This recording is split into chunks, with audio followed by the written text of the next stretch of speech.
சிறப்புரையாற்ற அந்த சாய் கிருஷ்ணன் அவர்களை அன்புடன் அழைக்கின்றோம். பகவானின் பொற்பாத கமலங்களுக்கு அனந்த கோடி நமஸ்காரங்கள்.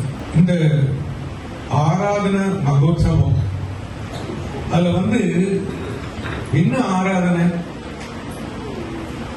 பிரேம ஆராதனை, சேவா ஆராதனை. அதான் டாக்டர் சொன்னாங்க இல்லையா, பிரேம ஆராதனைன்னா என்ன?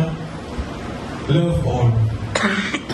லவ் ஆல் சொன்னா இந்த ஆராதனை தினம் என்பது சுவாமியோடைய போதனைகளை நம்முடைய வாழ்க்கையில எப்படி கடைபிடிக்கிறது.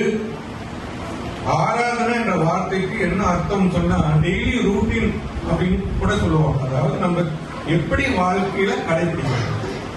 அப்போ பிரேம ஆராதனைன்னா அன்பு செய்வோம், சேவா ஆராதனைன்னா செல்போன். அப்படிதான் சுவாமியோட இது.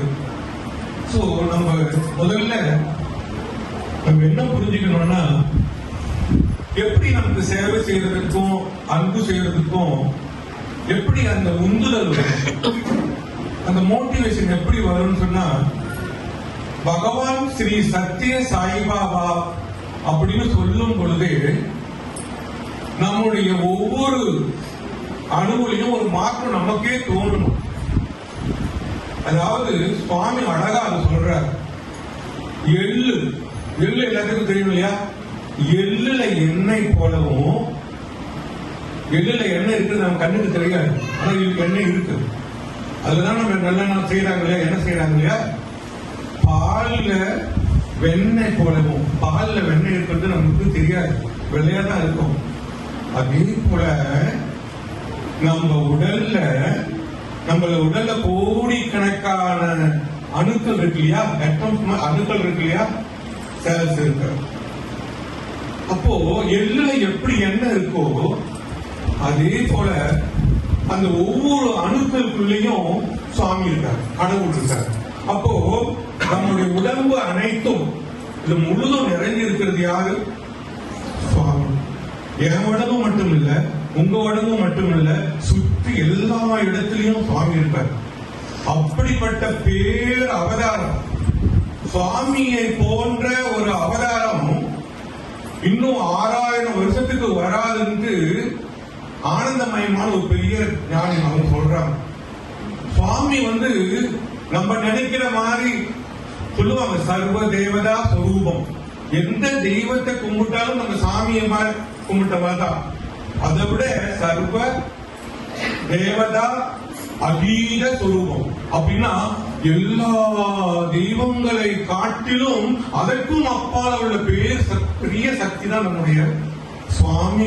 நம்ம புரிஞ்சுக்கணும். அப்படி அந்த ஆழமான பக்தி இருக்கும் பொழுது நமக்கு ஏதாவது செய்யணும்ன்ற எண்ணம் தானாகவே வரும். அதனாலதான் இந்த ஆராதனை தினத்தை எப்படி நம்ம வழிபடணும்னா என்ன செய்யணும்னா, இன்றையிலிருந்து ஏதாவது ஒரு முடிவை நம்ம எடுத்துக்கொள்ளணும்.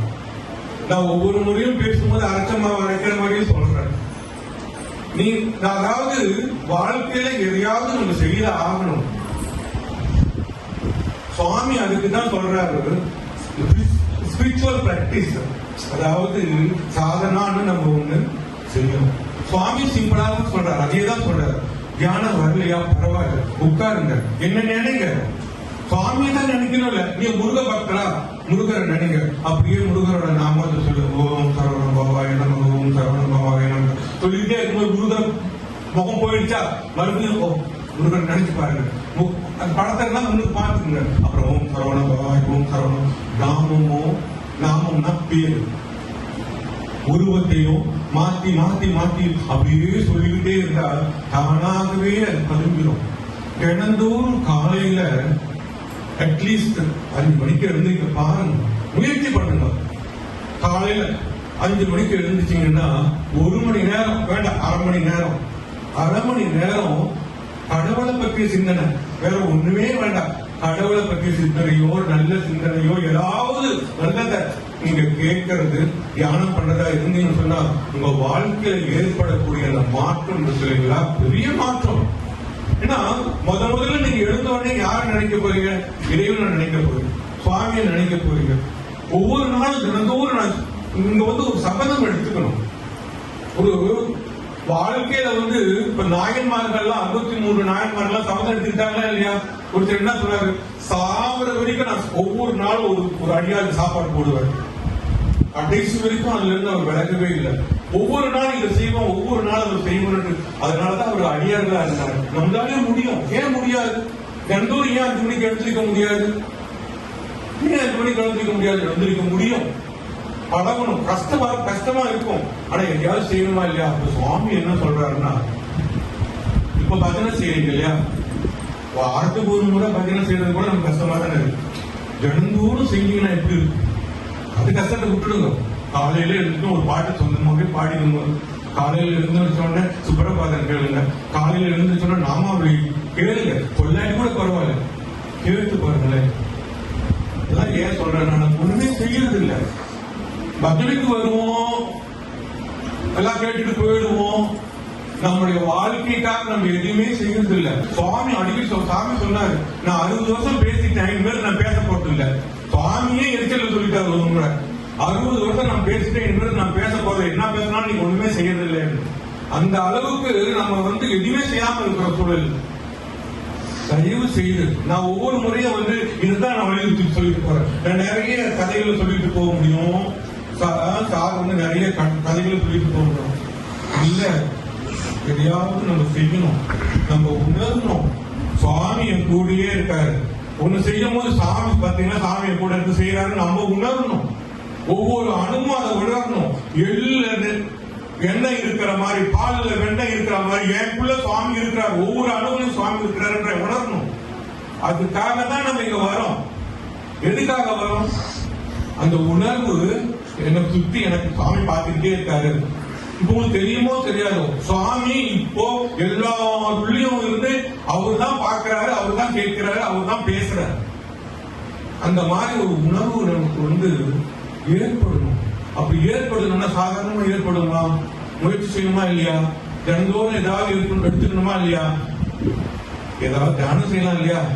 கஷ்டப்பட்டு தியானம் பண்ண வேண்டாம். சும்மா உட்கார்ந்து சாமி சொல்ற மாதிரி அதை கூட செய்யலாம். ஜோதி தியானம் செஞ்சா ரொம்ப நல்லது.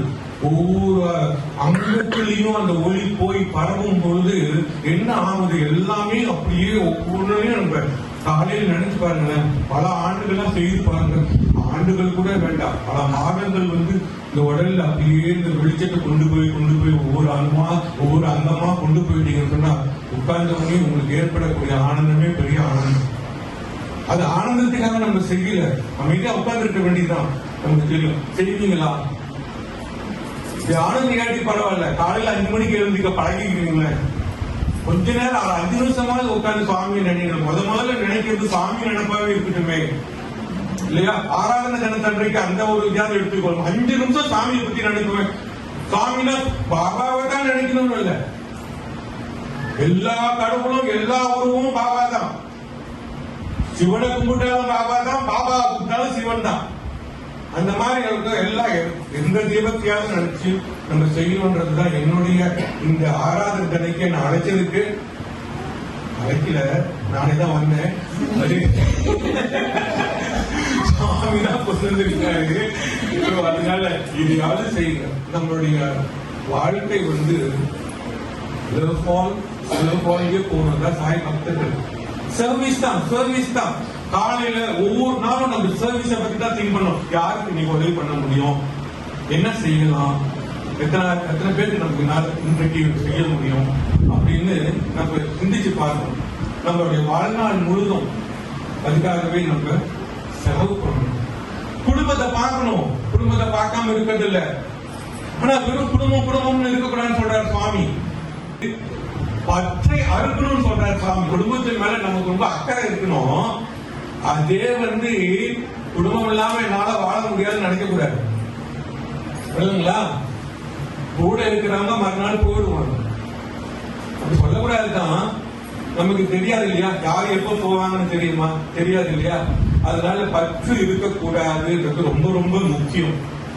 அதனாலதான் சிவபுராணத்துல சொல்றாங்க இல்லையா, ஒரு பாட்டு, புல்லாகி பூடாய் புழுவாகி மரமாகி பல் விருகமாகி பறவையாய் பாம்பாய் கல்லாய் மனிதராய் பேயாய் கணங்களாய் வல் அசுரராகி முனிவராய் தேவராய் செல்லா என்ற தாவர சங்கமத்துள் எல்லா பிறப்பும் பிறந்து இழைத்தேன் எம்பெருமான் நீயே உன் பொன் அடிகள் கண்டு இன்று வீடுத்தேன். I realized myself after seeing your lotus fish.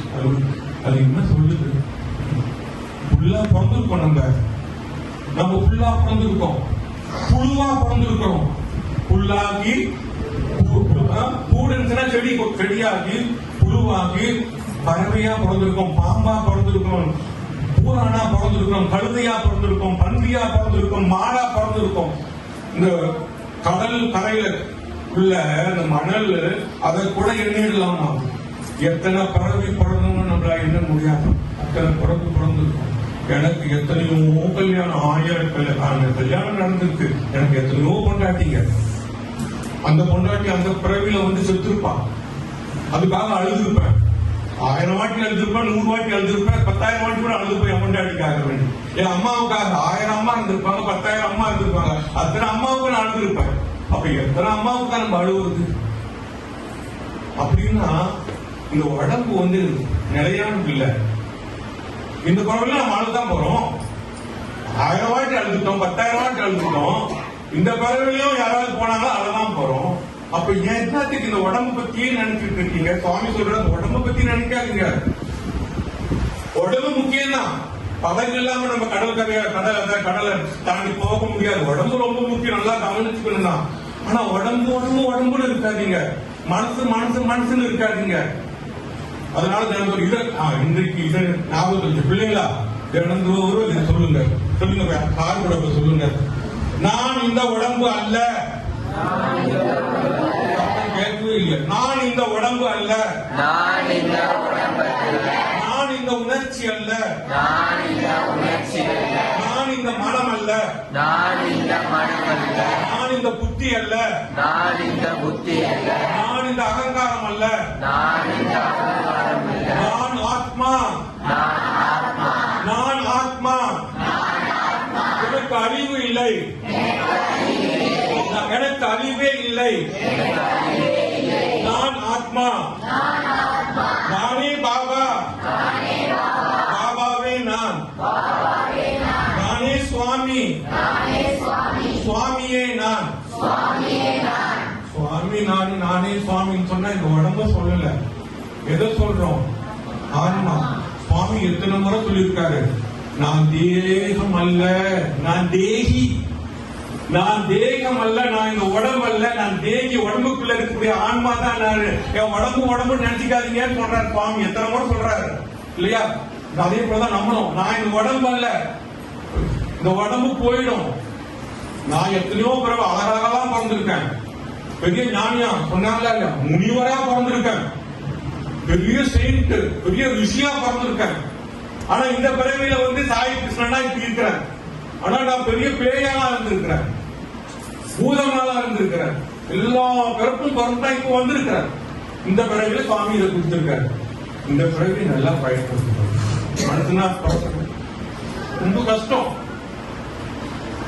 நல்லா பிள்ளைங்களா இல்லைன்னா பேயா பிறக்கலாம், நாயா பிறக்கலாம். அடுத்த பிறவியில எந்த பிறவியில நமக்கு தெரியாது. சுவாமி வந்து சுவாமி சொல்லியிருக்காரு, my devotees are waiting for me.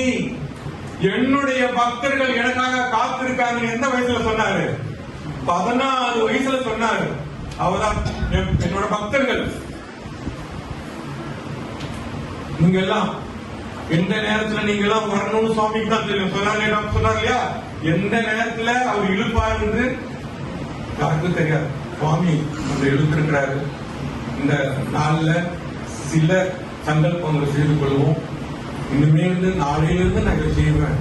நாளையிலிருந்து சொன்னார் இல்ல, முதல்ல சில வார்த்தைகள்லாம் போன முறை திரும்ப சொன்னேன்னு சொன்னாரு. ஆனா பிள்ளைகள் நீங்க அப்படியே மனசுல பதிய வச்சுக்கணும். அந்த போட்டோகிராபிக் மெமரி மாதிரி இருக்கணும். முதல்ல self confidence, self satisfaction, self sacrifice, self realisation. அது அப்படியே பதிஞ்சிருக்கணும் சின்ன வயசுலயே. அப்படியே ஆழமா போனாதான் வந்து அது அப்படியே மலரும். சிவபிராணத்துல சொல்ற மாதிரி தான் மலர்ந்த மலர் சுடரே. மலர்ந்த மலர் சுடரே என்னன்னா இந்த ஹார்ட் தான் மலர். அந்த ஹார்ட் வந்து அப்படியே எஃபல்ஜன்ஸ், அதுல இருந்து வரக்கூடிய அந்த வெளிச்சம் என் உள்ள ஹார்ட்ல இருந்து வர வெளிச்சம் என் கையெல்லாம் புகுந்து இங்கெல்லாம் வந்து உடம்பெல்லாம் அப்படியே வெளியில பதவணும், இங்கெல்லாம் போய் அப்படியே அணைக்கணும். மலர்ந்த மலர் சுடர் இங்க இருக்கு, அது போய் பரவணும். எப்படி ஒரு குளத்துல, அமைதியான குளத்துல ஒரு கல்ல போட்டோம்னா அப்படியே தண்ணி அப்படியே வட்ட வட்டமா போற மாதிரி இந்த ஹார்ட்ல இந்த நாமஸ்மரணை ஓம் ஸ்ரீ சாய்ராம் அல்லது ஓம் சரவண பவாய நம்ம அந்த கல்ல போட்டுட்டீங்க வச்சுங்க, உடம்பு முழுதும் அப்படியே சுத்தி சுத்தி சுத்தி அந்த தண்ணி மாதிரி பரவும். ஸ்ரீ சாய்ராம்.